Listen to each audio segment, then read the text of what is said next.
Olá, amigos do canal Caps Lock, sejam bem-vindos a mais um Caps Vlog. Se você é novo no canal ou não conhece o quadro ainda, o Caps Vlog é esse momento mais descontraído do canal Caps Lock, onde eu falo sobre qualquer assunto que me vem à cabeça. Não tem dia, não tem hora pra sair, não tem roteiro, não tem edição, não tem nada, é apenas a gente tendo uma conversa aberta sobre qualquer assunto que eu acho que seja interessante, mas que não é necessariamente um tópico para ser abordado num dos vídeos do canal Caps Lock, que são toda quarta e todo sábado às 3 horas da tarde. E hoje, falar com vocês sobre RPG.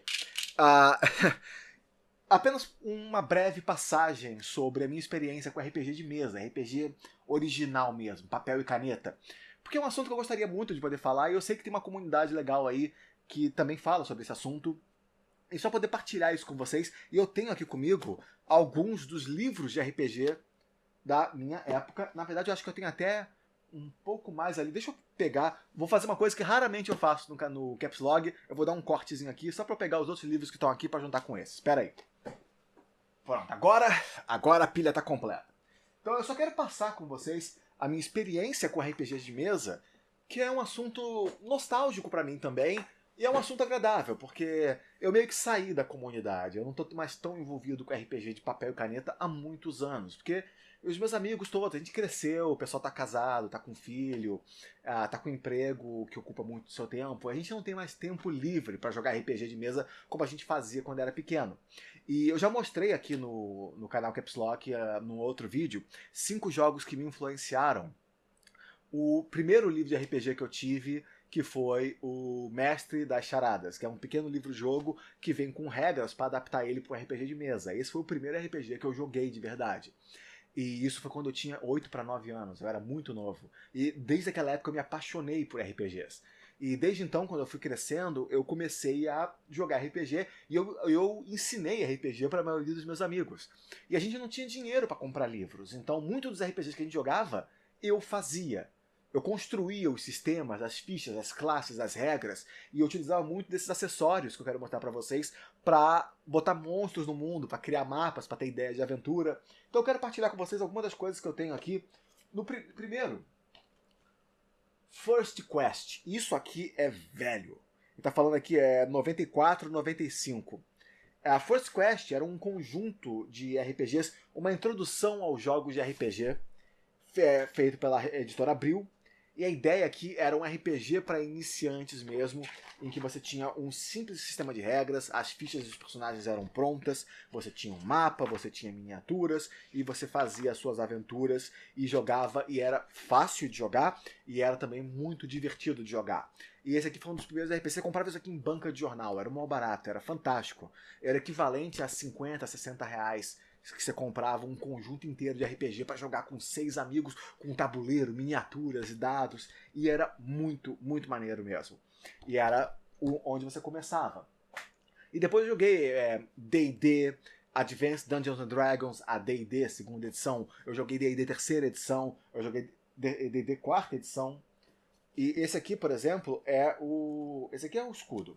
Esse aqui é o escudo do mestre, se não me engano, esse aqui é da terceira edição de Dungeons and Dragons, em que você tem artes, e aqui dentro você tem o escudo do mestre com as informações que você pode precisar como mestre durante a campanha.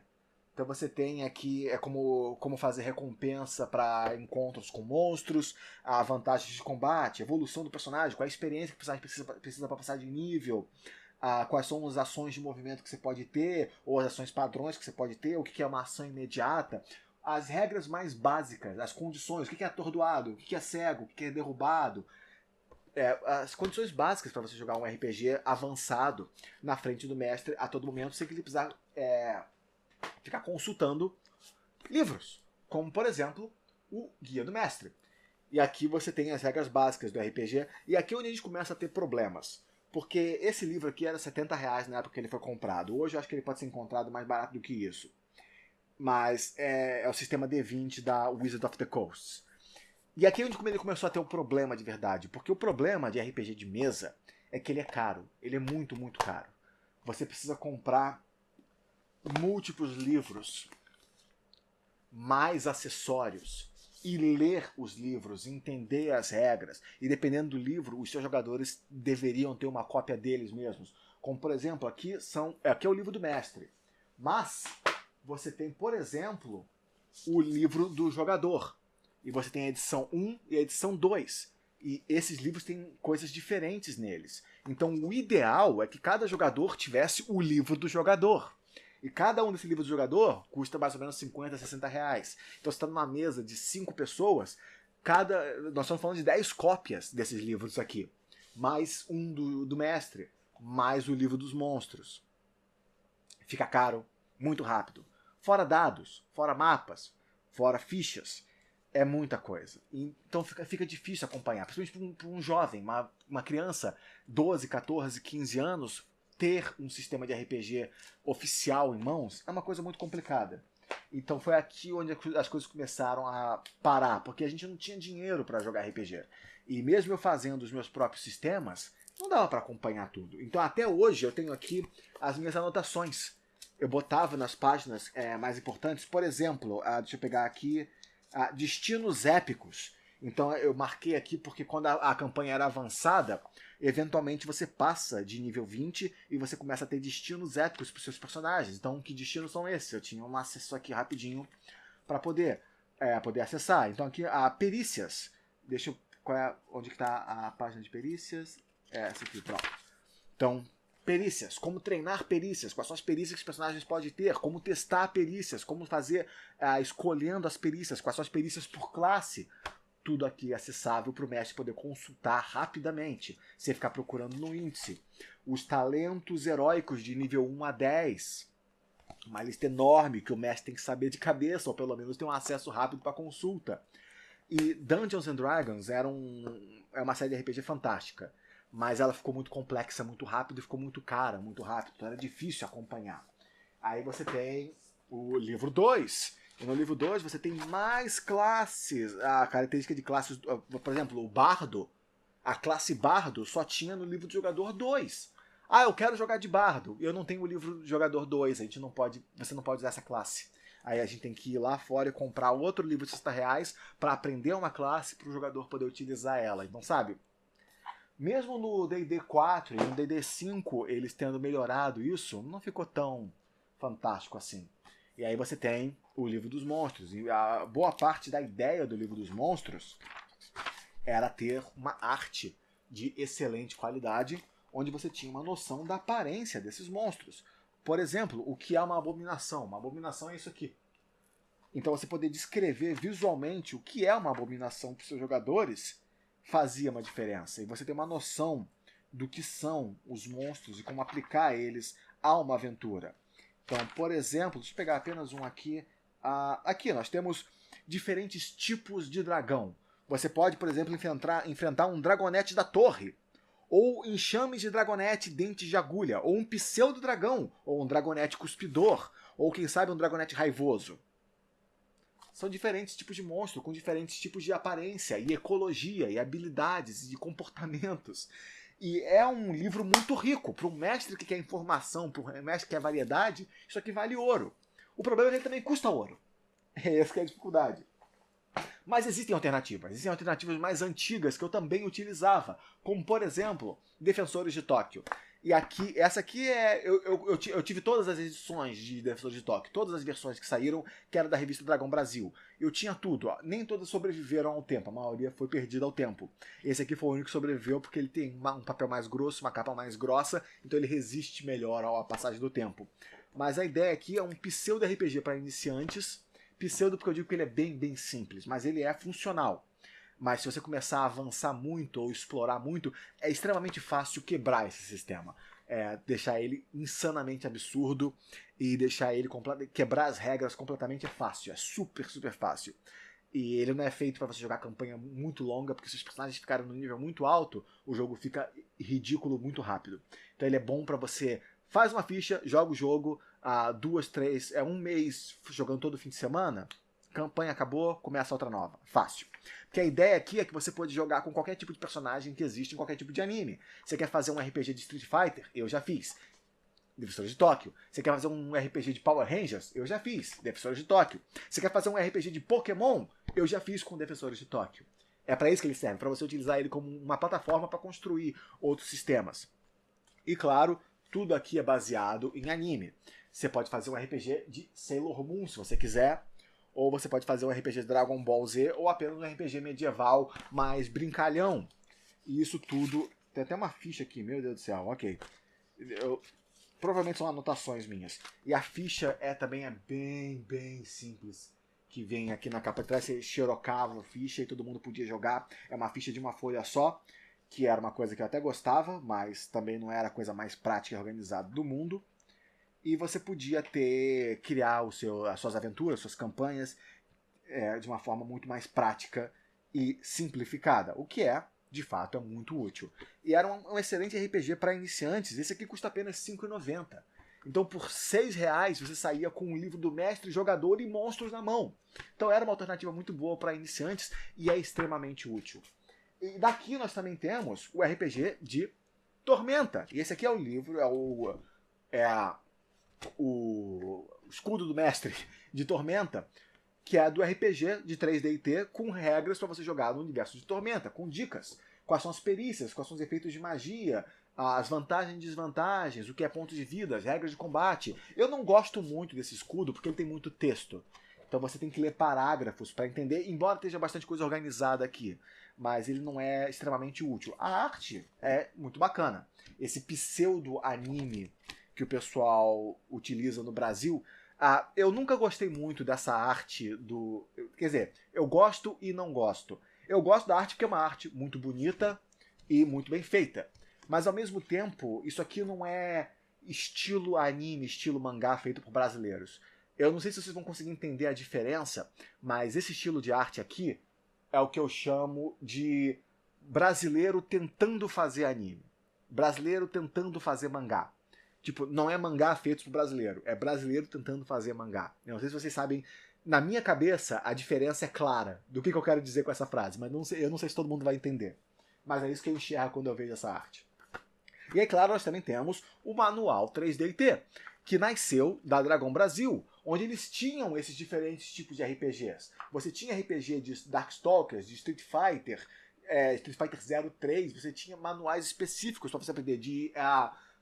Mortal Kombat e Defensores de Tóquio, que foi o primeiro. Eu tinha essa revista, ela se perdeu, infelizmente. Essas duas aqui eu tive, e era bacana, era divertido. Porque, de novo, era muito útil. E isso aqui, mais uma vez, você tem tudo que você precisa para começar a jogar diretamente aqui. Aqui ainda nos primórdios do sistema, que é a terceira edição do Defensores de Tóquio. Você tem habilidades, perícias, poderes, um estilo de arte mais cartunesco, não tão anime ainda. E um RPG muito fácil de aprender, muito prático de jogar e muito útil. E ainda é um sistema muito baseado numa evolução anime do que seria Dungeons and Dragons. E também é muito bacana.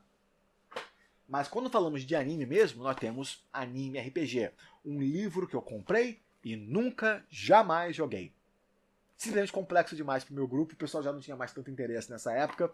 Mas RPG de anime, por que não? Comprei. Da Daemon Editora. E é um sistema que é baseado no sistema da White Wolf. Então nós temos aqui, por exemplo, mechas, Gundam, bem aqui. E eu acho que tem uma foto do Zeta, Double Zeta. Nós temos Pet Labor. Aqui nós temos um fanart do Double Zeta aqui no canto. Explicando, é uma alternativa um pouco mais complexa e um pouco mais séria do que o 3D&T. Você pode fazer Neo Genesis Evangelion bem aqui. Vocês têm One Piece bem aqui, então você vê que ele não é exatamente velho. Eu não sei a idade deles, qual é a época que ele falou. Esse também ele foi R$15. E ele aqui eu não sei em que ano que ele foi lançado. Mas tudo bem. Não faz tanta diferença assim. One Piece já estava no ar, então tá aí a sua referência de época. Nós temos aqui Naruto, nós temos Dragon Ball. A ideia aqui era fazer um sistema um pouco mais complexo, um pouco mais rico, e de fato ele do que 3D&T, mas que também fosse simplificado. Então você tem um sistema que é original, ele não é sistema em cima do pessoal da White Wolf, mas existem algumas... Você consegue ver algumas semelhanças, e é uma ficha de RPG também simplificada, que eu gosto quando a ficha é simples. Eu nunca fiz um sistema de RPG que a ficha utilizasse mais de uma página. No máximo, frente e verso. Então você tem aqui, por exemplo, uma ficha de RPGs para robôs, que é muito similar ao Battletech, em que você tem essa diferenciação de partes do corpo para causar dano. É bem similar a Battletech. E você tem como simular um D100 com 3 D6. E eu tinha um D100, eu acho que ainda tenho até hoje. Mas é um sistema também que não é muito amigável com iniciantes. Eu acho que é por isso que ele não fez muito sucesso. Com o meu grupo ele não fez muito sucesso por causa disso. E nós temos mais um escudo aqui. O outro escudo que eu tenho de First Quest. E esse aqui eu adoro por causa da arte. Essas artes clássicas. E para você ver como é que First Quest é simples, o escudo quase que não tem informação. Como conduzir um combate, como atacar, teste de resistência, portas secretas, morte, valores de habilidade, movimentos especiais, perigos. Informação bem genérica, bem simples, porque é um RPG genérico e simples. É First Quest, é feito para iniciantes. Mas nós também temos a Divisória do Mestre de Advanced Dungeons & Dragons, segunda edição. E esse aqui foi o que eu mais joguei. Ele era a mistura perfeita entre complexidade e acessibilidade para mim. Então nós temos aqui um escudo do mestre bem mais elaborado, com bem mais informações. São 40 e... Não, são tabelas que são múltiplas tabelas, mas essas tabelas são ligadas aos diferentes livros. Então aqui nós temos a tabela 62, Distâncias e Visibilidade, é extraída do livro Jogador. Então você tem aqui a sua visibilidade e a sua distância, se ela te afeta. Será que você consegue enxergar um inimigo que está a 40 metros de distância, a 200 metros de distância, a 300 metros de distância? Se for num dia com neblina, se for um dia chuvoso, se for um dia ensolarado, essa tabela é para isso. Esse é o nível de complexidade que a gente está falando. E ele era muito bom nesse sentido. Mas nós temos aqui um outro livreto, e esse aqui é só para galera antiga. Essa aqui, desculpa, é só a galera old school que vai reconhecer esse aqui, porque é Out of the Pit. Out of the Pit. Steve Jackson, Ian Livingstone, o pessoal... Esse aqui são das antigas. Aventuras Fantásticas. 250 monstros para você utilizar em qualquer tipo de RPG. Esse aqui, na verdade, eles foram feitos para você adaptar esses monstros para livros como o Saqueador de Charadas, o Mestre Charadas, que permite que você... adicione monstros na aventura e adapte a aventura do livro para jogar em RPG de mesa com seus amigos. E é daqui que você tira esses monstros para você adicionar nesse sistema, porque aqui você tem status genéricos, por exemplo, habilidade 10, energia 10, habitat, número encontrado, tipo, reação, inteligência. Status genéricos que você tem que adaptar com a sua cabeça para outros RPGs, mas dá ideias de monstros. O que é, por exemplo, um caranguejo gigante, o que é um cão do inferno, o que é um centauro, uma centopeia gigante. A gente vem para cá para um elemental da terra, ou o elemental da água, elemental do fogo. Se eu avanço mais, eu tenho um Flayer, um Fiend de fosso, um Fiend normal, um Flash Grub.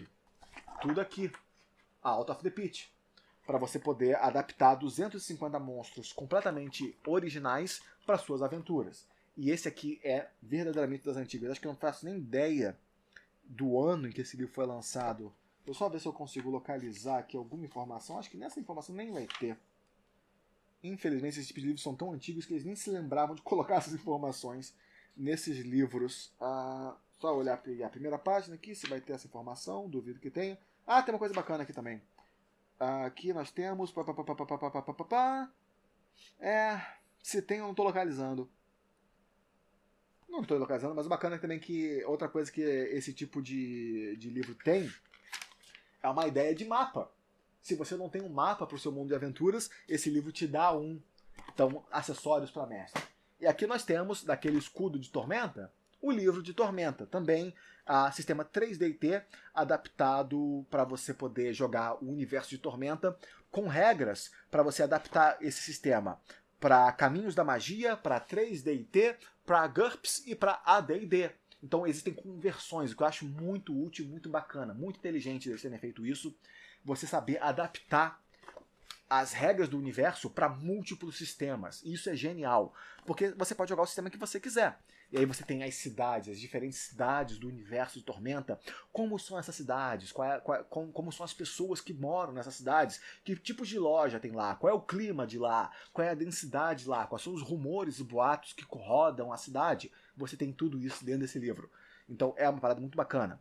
Os tipos de criaturas, as criaturas lendárias que existem naquele mundo, as diferentes cidades, os diferentes grupos de aventureiros que rondam esse mundo, quais são os grupos de vilões, quais são os grupos de bandidos que existem nesses lugares.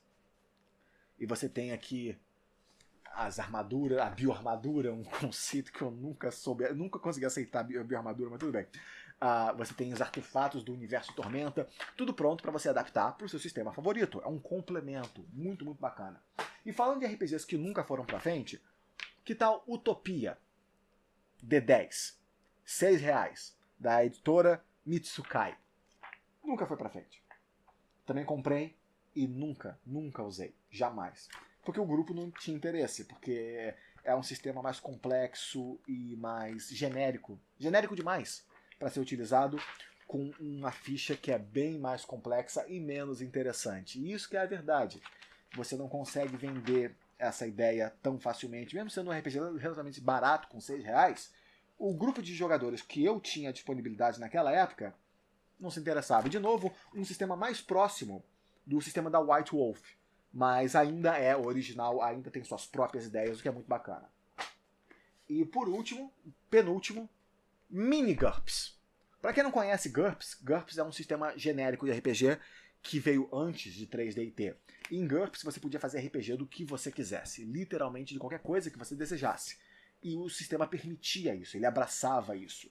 E Mini GURPS é simplificando GURPS a uma forma mais acessível de RPG de mesa que você consegue jogar em uma tarde. Porque GURPS tinha tanta regra para tanta coisa que era literalmente complexo demais para a maioria dos jogadores. E Mini GURPS foi a ideia de simplificar o sistema aos princípios básicos necessários para você poder jogar.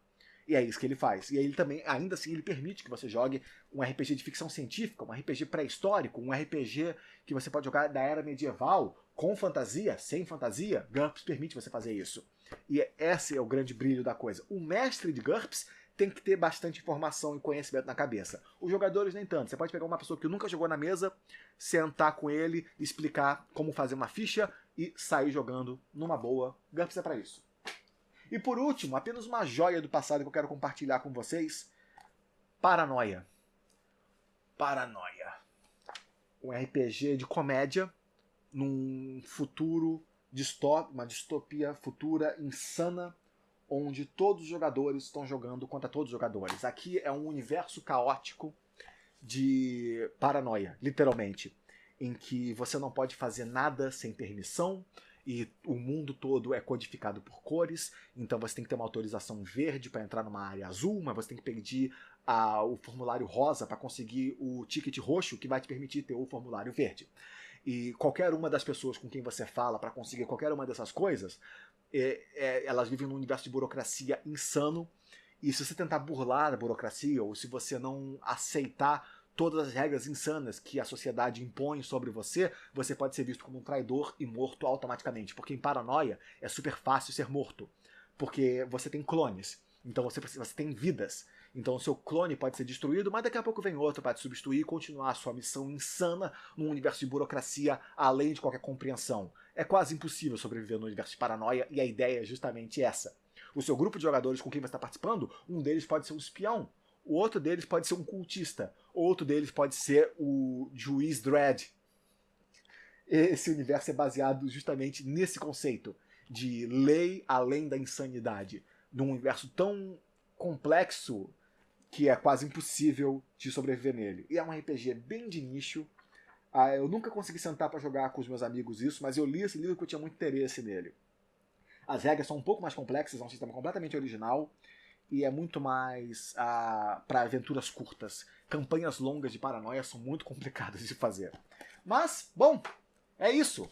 RPG de mesa, cara, faz muitos anos que eu não jogo, mas é uma parte da minha infância. Foi o início da minha construção de infância. Foi de RPG de mesa para videogames, para animes e mangá. Essa foi a minha construção.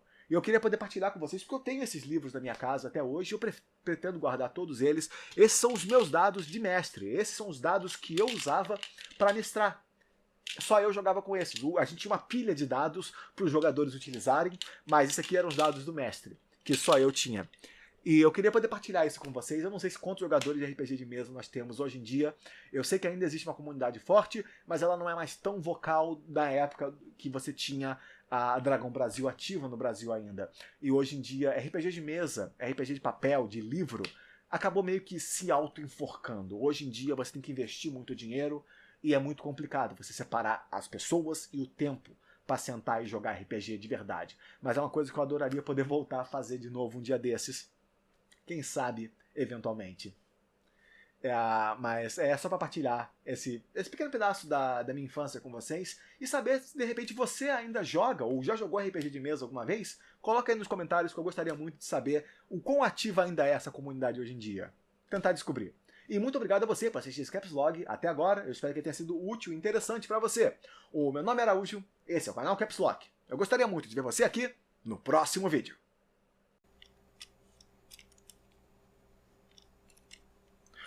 Já terminou de ver o vídeo? Sem problema, nós temos mais bem aqui, ó. Pode clicar. Vai lá, vai lá. Que é?